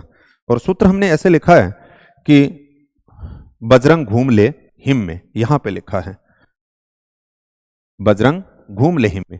बै का मतलब आप यहां पे, बै का मतलब यहां पे हो गया ब्रग्सरुंड सिद्धांत, और जय का मतलब हो गया जॉनसन, यानी बजरंग घूम ले। 4 सिद्धांतों की हमने यहां पे बात की है कि सड़क की उत्पत्ति किसके कारण हो रही है। तो ब्रग्सरुंड जो सिद्धांत दिया किसने दिया? जॉनसन ने।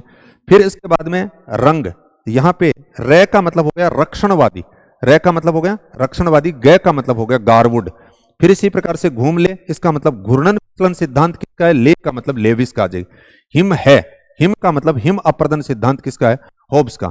ये चारों ही महत्वपूर्ण है, लेकिन इसमें से ये ब्रग्सरुंड जो सिद्धांत है ये तो बार बार पेपर के अंदर पूछा जा रहा है कि सड़क उत्पत्ति से संबंधित ब्रग्सरुंड सिद्धांत का प्रतिपादन किसने किया, तो हम बताएंगे कि जॉनसन ने किया। थोड़ा ना रखें, कोई नहीं, ध्यान रख ली, सारा याद रखना है। फिर उसके बाद में सड़क के भाग से संबंधित बात की जाती है। मैंने बताया था कि सड़क इसका सबसे महत्वपूर्ण पार्ट हो चुका है, जहां से काफी डेप्थ के अंदर सवाल पूछे जाते हैं। तो यहाँ पे सड़क के मुख्यतः कितने भाग होते हैं? 3 भाग होंगे, और इन 3 भागों की अगर आप बात देखते हो तो ये 3 भाग से संबंधित कौन कौन से? शीर्ष दीवाल, बेसिन, चौकटा। प्रश्न ऐसे भी आया, शीर्ष दीवाल या हेड वाल का संबंध किससे? सड़क से। या सड़क के 3 भाग कौन कौन से? ये आ जाएंगे। फिर यहाँ पे मैंने कुछ सड़क के उपनाम लिखे हैं, तो आप देखोगे बोटन, बेंटोनेट, जेटल, करेन या कार, कोरी, बोगाज, सड़क या कवम, ये कहां से बोलते हैं, यानी किस किस जगह के अंदर कौन सा नाम अगर आता है। तो बोटन की बात करते हैं नॉर्वे, बेंटोनेट, जेटल स्कैंडिनेविया के अंदर, यहाँ पे करेन या कार जर्मनी के अंदर बात करोगे, कोरी स्कॉटलैंड के अंदर बात करेंगे, सड़क स्विट्जरलैंड, कवम आप देखोगे वेल्स के अंदर। ये भी महत्वपूर्ण है। ऊपर मैंने इनके लिए एक सूत्र भी लिखा है ऐसे, इसको जब आप देखोगे ये ध्यान रख लेना। बोना बंटी स्कैंडिनेविया से जर्मन कार और कोरा स्कूटर लाया, तो बोसाई में सड़क के घर स्वीट वेलकम किया गया, और 1 से 7 ये रखें। ये सारे के सारे महत्वपूर्ण है। प्रश्न कैसे आएगा कि सड़क को बोटन कहां पे कहा जाता है, तो हम बताएंगे नॉर्वे के अंदर। तो ये सारे के सारे 5-6 जो शब्द लिख रखे हैं वो महत्वपूर्ण है, उनको हमें याद रखना छोड़ना नहीं है। तो ये तो सड़क से संबंधित कुछ बातें हो गई। फिर उसके बाद में हमने देखा कि जब किसी पर्वत के एक और अगर इस प्रकार से गड्ढा था तो उसको हम बोलते हैं यानी ऐसा हिस्सा बना हुआ था उसको सरक। किसी पहाड़ी के दोनों ओर अगर सरक बन जाते हैं तो उस समय एरेत या एरिड कंगी सदृश से आकृति होता है। जब चारों ओर बनते हैं तो उस समय हॉर्न या गिरिसरंग का निर्माण होता है। तो यहाँ पे अरेत या एरिड बोलते हैं। अरेत या एरिड को ही हम सिरेत या सिरेटेड कटक भी कहते हैं।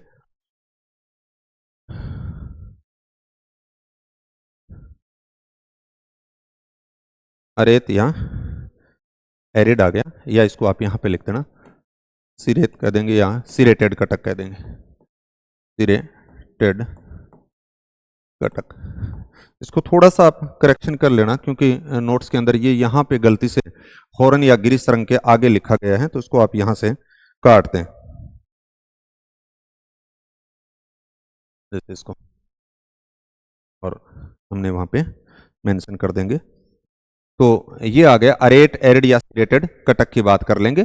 और यूएसए में इसी को हम बोलते हैं कंकत कटक। ये भी प्रश्न आया हुआ है कि सिरेटेड कटक को या अरेत को या एरिड को क्या बोलते हैं, कंकत कटक। यानी आप यूं कह सकते हो किसी पहाड़ी के दोनों ओर अगर सरक होते हैं वो पीछे की तरफ अगर शीर्ष प्रतिगमन यानी ऐसे पीछे की तरफ कटते हैं तो बीच का जो हिस्सा होता है वो इस प्रकार से कंगे सदृश से आकृति से बन जाती है, उसको हम अरेत या एरिड बोलते हैं। और जब चारों ओर अगर होता है वो पीछे की तरफ अगर खिसकते हैं तो बीच का जो हिस्सा है उसको हम हॉर्न या गिरिसरंग बोलते हैं इस प्रकार से। और मैटर हॉर्न का उदाहरण हमसे बार बार पूछ लिया जाता है जो आल्प्स पर्वत यानी स्विट्जरलैंड के अंदर है। फिर उसके बाद में अगला जो एक महत्वपूर्ण यहां पर जो प्रश्न बनता है वो नूनाटक या हिमद्वीप से संबंधित बनता है। यानी आप यूं कह सकते हो कि हिमानी क्षेत्रों के अंदर जो इस प्रकार से द्वीप सदृश से जो आकृति दिखाई देती है उसको नूनाटक बोलते हैं या हिमद्वीप। बहुत बार आता है नूनाटक का संबंध किससे है, तो हम कहेंगे कि हिमानी अपरदनात्मक स्थलाकृति से संबंधित है। या हिम क्षेत्रों के अंदर द्वीप सदृश से जो आकृति होती है उसको क्या बोलते हैं, तो नूनाटक कहते हैं। तो ये दो तीन बातें यहाँ पे हमने लिख दी। फिर उसके बाद में नेक्स्ट देखोगे श्रृंग पूंछ और भेड़ पीठ शिला या रोसमुटेन, ये दोनों की अगर बात करते हो आप, थोड़ा सा इससे संबंधित थोड़ा ध्यान लगा करके इनको अगर आप देखोगे कि दोनों के अंदर बेसिक आपको फर्क क्या दिखाई दे रहा है। देखो ये श्रृंग पूंछ यानी अगर एक जहां पे हिमनद अगर प्रवाहित हो उसके मार्ग के अंदर दोनों के अंदर फर्क ये आ रहा है। इसमें तो पूरी की पूरी चट्टानें जो है भेड़ पीठ शिला के अंदर तो पूरी की पूरी कठोर चट्टान है, और यहां पर अगर आप देखोगे श्रृंग पूंछ के अंदर तो बीच के अंदर तो कठोर चट्टान है और दोनों ओर आपकी देख रहे हो कोमल चट्टान है। तो इस ओर से जब हिमनद आता है तो हिमनद का ये जो सम्मुख भाग था ये तो अत्यधिक कटने के कारण खड़ा और तीव्र हो गया। तो प्रश्न ऐसे आता है कि श्रृंग पूंछ के अंदर हिमनद प्रवाह का जो सम्मुख भाग है वो कैसा होता है, खड़ा हुआ है, तीव्र होता है, जबकि जो विपरीत भाग होता है उसको कोमल यानी चट्टानों का यहां इस कठोर भाग के कारण संरक्षण मिल गया और ऐसे ये पूंछ की भांति बन गया। तो विमुख भाग कैसा होगा, मंद और चिकना होगा। जबकि जस्ट आप देखोगे भेड़ पीठ शिला के अंदर जो आकृति बनती है वो जस्ट इसके उल्टी होगी, यानी श्रृंग पूंछ के उल्टी होगी, क्योंकि इसमें हिमनद प्रवाह के सम्मुख भाग मंद और चिकना होगा जो अपग्रेशन के कारण बन रहा है, और विमुख जो भाग है वो खड़ा और तीव्र होगा जो उत्पाटन क्रिया के द्वारा बन रहा है। तो ये दोनों के अंदर बेसिक आपको फर्क जो है वो ध्यान रखना है, भेड़ पीठ शिला के अंदर या श्रृंग पूंछ के अंदर। अब उसके बाद में नेक्स्ट हिम सोपान की बात आ गई, और हिम सोपान की जो तली होती है यानी सोपान हो गया, जैसे संरचनात्मक सोपान हमने किया नदी अपर्दन के द्वारा, नदी वेदिका नदी पुनर्यौवन के कारण, हिम सोपान हिमनद के अपर्दन के द्वारा निर्मित हो गया। यहां पर नेक्स्ट आप ये देखेंगे कि हिम सोपान की जहां पर तली होता है उसमें जल भरने के कारण जो झील होती है उसको हम पेटरनोस्टर झील बोलते हैं। यहां पे हमने 3 झीलों का जिक्र कर लिया। एक तो यू आकार की घाटी की तली में जल भरने के कारण रिबन लेक का निर्माण हो रहा था। इसी प्रकार से हमने देखा कि जो सरक की तली थी उसमें जल भरने के कारण सरक झील कह सकते हो या टोरन जिसको आप कह सकते हो, और इसी प्रकार से हिम सोपान की तली में जल भरने के कारण निर्मित जो झील बनेगी उसको हम पेटरनोस्टर झील की बात करेंगे। फिर उसके बाद में आप फियोर्ड और रुंडित पर्वत स्कंद के बारे में बात कर लेंगे। तो ये तो हमने बात की कि हिमानी की अपरदनात्मक स्थलाकृतियों के बारे में। अब जो नेक्स्ट यहाँ पर हम देखेंगे कि हिमानी की निक्षेपणात्मक स्थलाकृतियों की बात करें तो यहाँ पे हमने 2 की बात की थी। एक मैंने पहले भी बताया था कि हिमोड की बात करेंगे और दूसरा हम ड्रमलिन की बात करेंगे। हिमोड से संबंधित आप देखते हो तो पदार्थ जमा होने के आधार पर हिमोड मतलब हिम के द्वारा जलोढ़ होते हैं, जल के द्वारा लुढ़का कर लाए गए पदार्थ जो जमा किए जाते हैं उसको जलोढ़क बोलते हैं। हिमानी के द्वारा जो पदार्थ लेकर के आते हैं, जिनको जमा करते हैं तो उसको हम बोलते हैं हिमोड। तो हिमोड कह दीजिए, मोरेन कह दीजिए।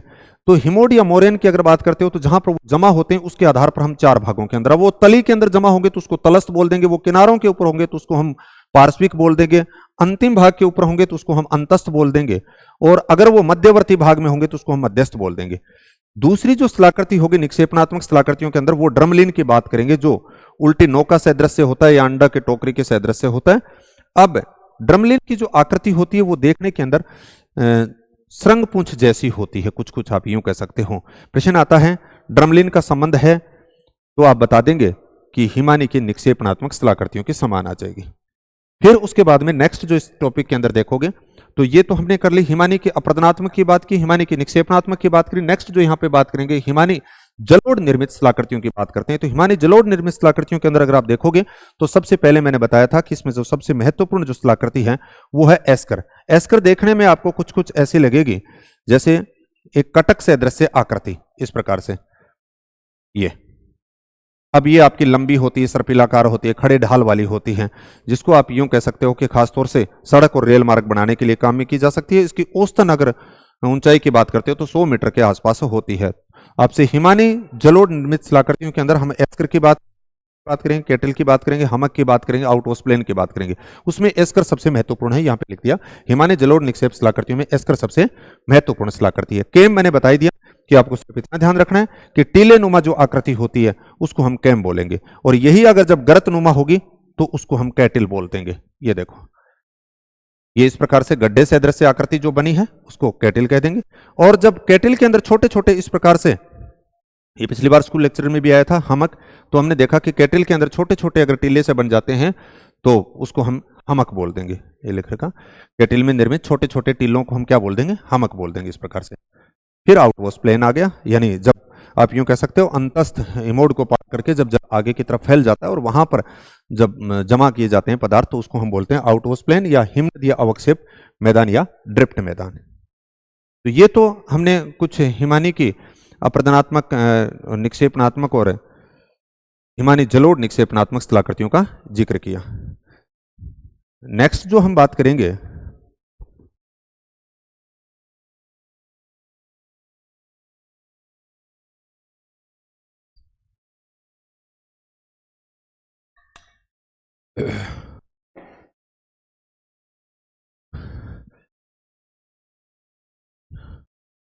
एक थोड़ा सा ये भी ध्यान रखना, यहाँ से भी आजकल बार बार प्रश्न पूछे जाते हैं।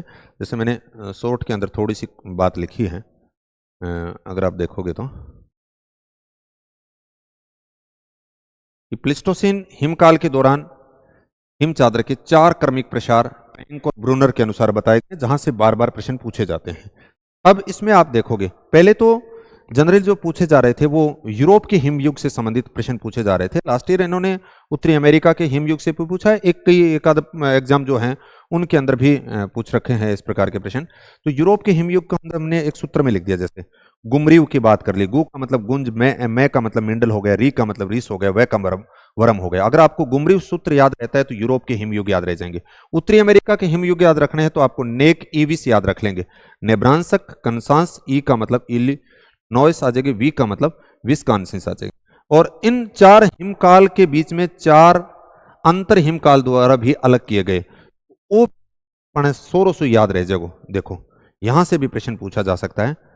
अपन एक सूत्र याद रखेंगे, आया सागई मतलब उनके साथ में आए, आया सागई, आ का मतलब अपटोनियन, या का मतलब यारमाउथ, साग का मतलब हो जाएगा संगमन, और ही का मतलब हो जाएगा ही का मतलब हिमकाल, पोस्ट हिमकाल। तो ये 4 शब्द ये याद रख लेंगे। तो यहां से भी बार बार प्रश्न पूछे जा रहे हैं।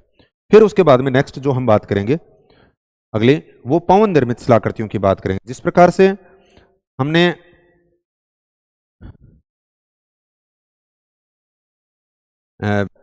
नदी निर्मित स्थलाकृतियों की बात की, हिमालय निर्मित स्थलाकृतियों की बात की, उसी प्रकार से पवन निर्मित स्थलाकृतियों की भी बात हम संक्षिप्त में देखना चाहेंगे। तो पवन निर्मित स्थलाकृतियों को तौर पे अगर देखते हो तो पवन भी अपना कार्य जो होती है खासतौर से शुष्क और अर्ध शुष्क क्षेत्रों के अंदर संपादित करती है, और इसके अंदर आप देखोगे वही अपर्दन, परिवहन और निक्षेपण के रूप में करती है।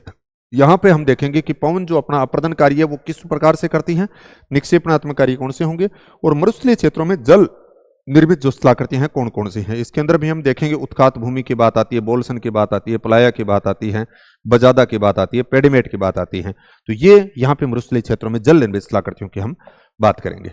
फिर उसके बाद में सबसे पहले आप देखोगे कि पवन की जो अपरदनात्मक स्थलाकृतियां और यहाँ पे हमने एक सारणी बना रखी है अलग से, ये देखो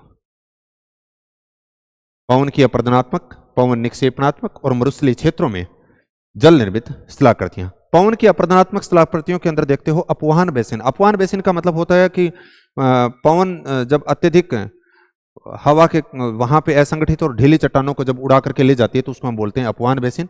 इनसेलबर्ग की बात करेंगे, छत्रकशिला की बात करेंगे, भूस्तंभ की बात करेंगे, टेबल और पीठिका आ जाएगी, जूगेन, यारडांग, ड्राई काइंटर, वेंट इफेक्ट, जालीदार शिला, खिड़की, मेहराब और मेसा और बूटे, ये सारी की सारी पवन की अपरदनात्मक स्थलाकृतियां हैं जो बार बार पूछी जाती हैं। इसी प्रकार से पवन की निक्षेपणात्मक स्थलाकृतियों के अंदर देखोगे बालू का स्तूप मेन सबसे पहले यानी बालू का स्तूप है। फिर यहाँ पे बालू का स्तूपों के अलग अलग प्रकार बता रखे हैं। अनुप्रस्थ आ जाएगी, अनुधेद्रीय की बात आ जाएगी, बरखान की बात आ जाएगी, लुनेट की बात आएगी, नेकबा की बात आ जाएगी, या हेलबूत की बात करेंगे, द्रा की बात करेंगे। ये जो हम बात करते हैं वो बालू का स्तूपों के आगे प्रकार दिए गए हैं। फिर लोयस यानी मरुस्थलीय भागों से दूरस्थ भागों के अंदर जो पवन के द्वारा जो मिट्टी यानी अत्यंत महीन जो मिट्टी जमा की गई है उसको बोलते हैं लोयस। तो मैन तो दो यानी बालू का स्तूप और लोयस से संबंधित पूछे जाते हैं। उसके बाद में उर्मिकाएं, बालू का प्रवाह और बालू का कगार भी पवन निक्षेपणात्मक स्थलाकृतियां हैं। इसी प्रकार से मरुस्थलीय क्षेत्रों में जल निर्मित स्थलाकृतियों की बात करेंगे। यहाँ पे नाम 2 लिखे गए हैं, बाकी आगे दे रखे हैं। जैसे उत्खात भूमि की बात करेंगे, बोल्सन की बात करेंगे, या पेडिमेंट की बात करेंगे, बजादा की बात करेंगे, तो ये या पलाया की बात करेंगे, ये मरुस्थलीय क्षेत्रों में निर्मित जल निर्मित स्थलाकृति हैं। यहाँ पे हम कुछ और स्थलाकृतियों के नाम बाद में ऐड कर देंगे इस जगह पे।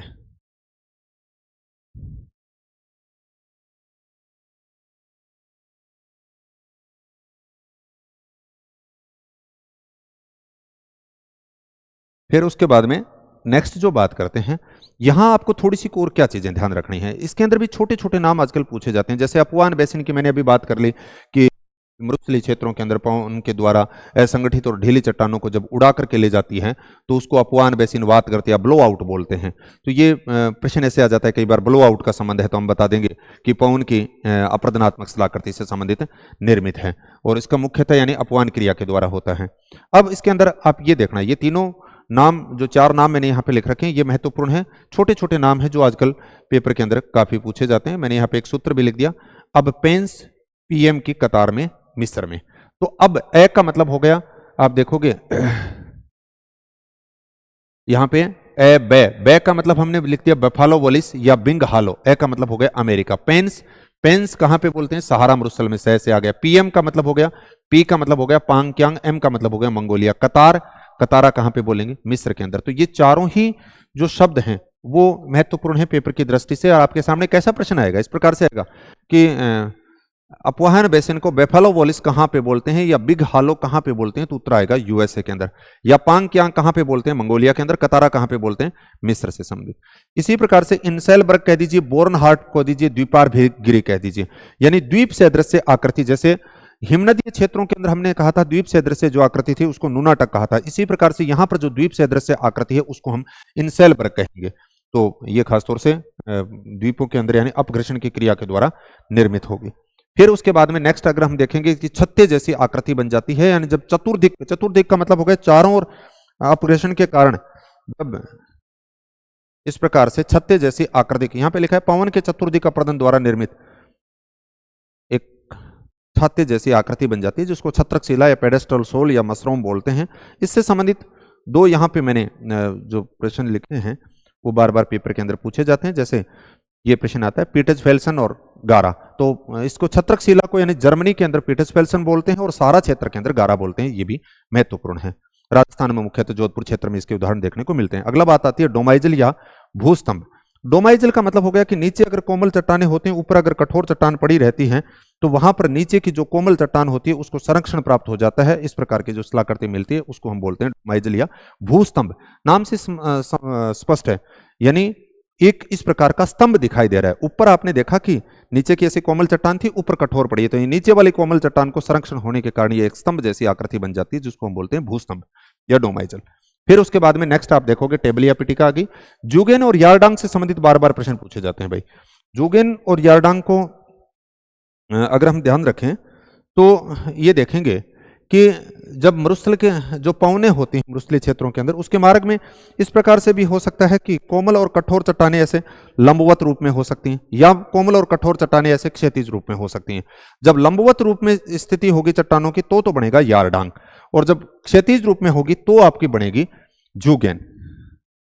ये देखो मरुस्थलीय क्षेत्रों के अंदर अगर देखें कि क्षैतिज रूप में अगर जब होती है तो उस कंडीशन के अंदर तो आपको जूगेन दिखाई देगा। यारडांग आपने ये याद रख लियो, डांग खड़ी है, इसका मतलब जब कोमल और कठोर चट्टानें लंबवत रूप में होती हैं तो यारडांग हो गए। दूसरों आप ही किसको क्या बोलेंगे, जूगेन। पिछली बार भी आया था ये प्रश्न, उससे पहले भी पूछा गया है कि यारडांग को आर्थर होम्स ने क्या कहा था, कोक्सकॉम्ब। प्रश्न ऐसे आया था, कोक्सकॉम्ब का संबंध है किससे है, यारडांग से। किसने कहा, आर्थर होम्स ने कहा।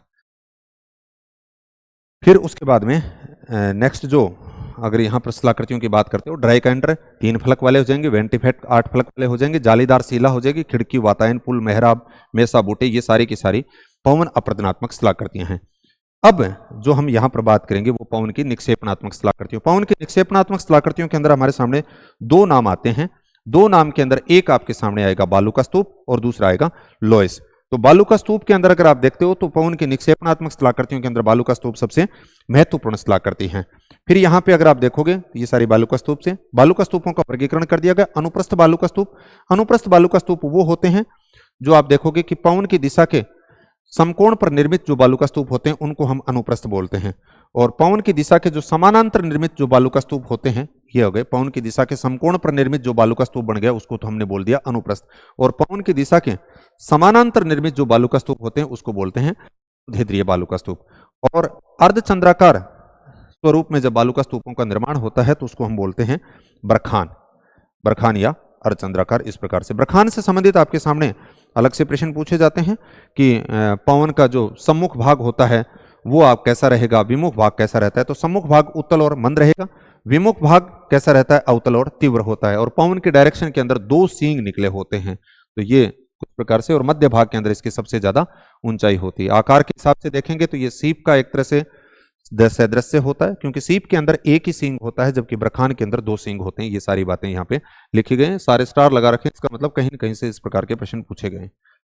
फिर उसके बाद में नेक्स्ट है ये बाकी पैराम्बोलिक, नेकबाल, लूनेट, हेलबूत, द्रा या द्रास, ये सारे के सारे बालू का स्तूपों के प्रकार की बात कर ली। तो एक तो निक्षेपणात्मक निर्मित स्थलाकृतियों के अंदर अगर आप बात करते हो तो वो आप देखोगे कि बालू का स्तूप आ गया, और दूसरा अगर हम देखेंगे तो लोयस आ गया। लोयस एज ए मरुस्थलीय क्षेत्रों से दूरस्थ भागों के अंदर होती है तो वही मिट्टी और रेत अत्यंत महीन जो मरुस्थलीय क्षेत्रों से दूर जाकर के यानी पवन के द्वारा जमा की गई है उसको हम लोयस बोलते हैं। फ्रांस का अल्सस प्रांत का एक गांव था लोयस, उसके आधार पर इसका नामकरण किया गया। रिस्थोपेन ने सर्वप्रथम उत्तर पश्चिम चीन के में इस मिट्टी को देखा। तो ये सारे प्रश्न बनते हैं यहां से। अगर आप देखोगे ना कि लोयस का जमाव रेगिस्तानों से दूरस्थ भागों के अंदर पवन द्वारा उड़ाई गई धूल कणों के निक्षेप से। लोयस का सर्वप्रथम अध्ययन किसने किया, रिस्थोपेन ने किया। रिस्थोपेन जर्मन भूगोलवेत्ता थे, और कहां पे किया, चीन में किया। चीन के भी किस भाग में किया, उत्तर पश्चिम में किया। फ्रांस के नामकरण की बात करते हुए प्रश्न पूछे गए कि तो अल्सस प्रांत के लोयस गांव के आधार पर इसका नामकरण किया गया। रंग इसके पीले की बात आती है। सिल्ट, क्ले और सूक्ष्म रेत के कण होते हैं। खनिजों की बात करते हैं तो क्वार्टज, फेल्सपार और अब्रक हो जाएंगे। इसकी विशेषता भी देखते हैं। ये एक जर्मन शब्द है जो राइन घाटी के बारीक दानेदार मिट्टी के लिए भी उपयोग में किया जाता है। लोयस सिंचाई वाले क्षेत्रों में बहुत उपजाऊ है, ये भी इसकी विशेषता एक तरह से पूछी गई थी पेपर में।